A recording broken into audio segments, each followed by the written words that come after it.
Harminder Singh, a very hardworking mechanic from Punjab, India, has won a major legal case in Canada. A labour court in British Columbia has ordered his former employer to pay him over 115,000 Canadian dollars because the company broke several important employment laws.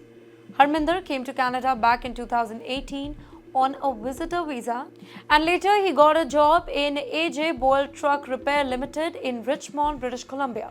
The company had official permission to hire foreign workers, so after going back to India briefly, Harminder returned with a valid work permit and began working as a truck mechanic. However, things took a wrong turn very quickly. Harminder told the court that his boss, Sarpreet Boyal, who owned the company, asked him to pay $25,000 just to get a job. Out of that amount, $10,000 was paid in cash, and the remaining money was sent through checks by his cousin to one of the guy's friend. This is completely illegal under Canadian law, which clearly says that employer cannot charge workers for giving them jobs. Sadly, this is something that many new immigrants are not aware of, and some are too scared to report it.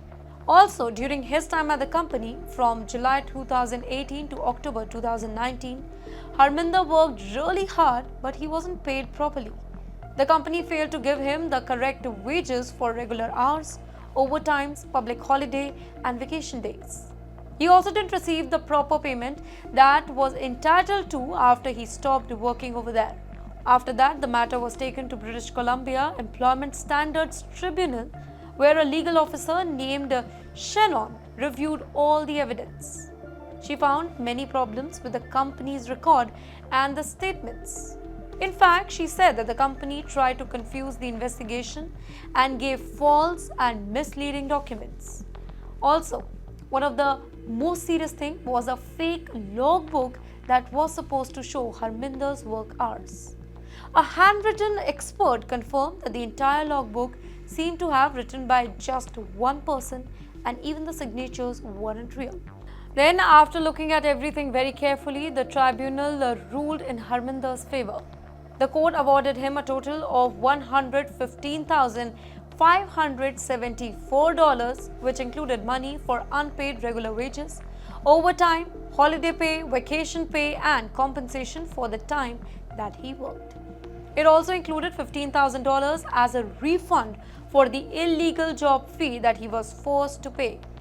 Although Harminder had actually paid $25,000, the court could only recover the part that was within the legal time limit. On the top of that, the company also had to pay $22,894 in interest, which is extra money added because of the delay in the payment. The court also fined the company $4,000 for breaking the law in 8 different ways. You know what's more interesting here is that in 2023, when Harminder first complained, he was only awarded just over $3,000 in unpaid wages. But he didn't give up. He appealed that decision in 2024, and the second investigation revealed much more wrongdoing. Thanks to his courage and patience, he received the proper justice that he deserved. Well, let me tell you that this case is a powerful reminder that immigrant workers in Canada do have rights and can stand up against unfair treatment. Many workers, specifically new immigrants from India and other countries, don't always know what their rights are, and sometimes they stay quiet out of fear. Harminder's story showed that if you speak up and fight back, the legal system can help you. No worker, I repeat, no worker should ever be asked to pay for a job, and every worker deserves to be treated with fairness and respect.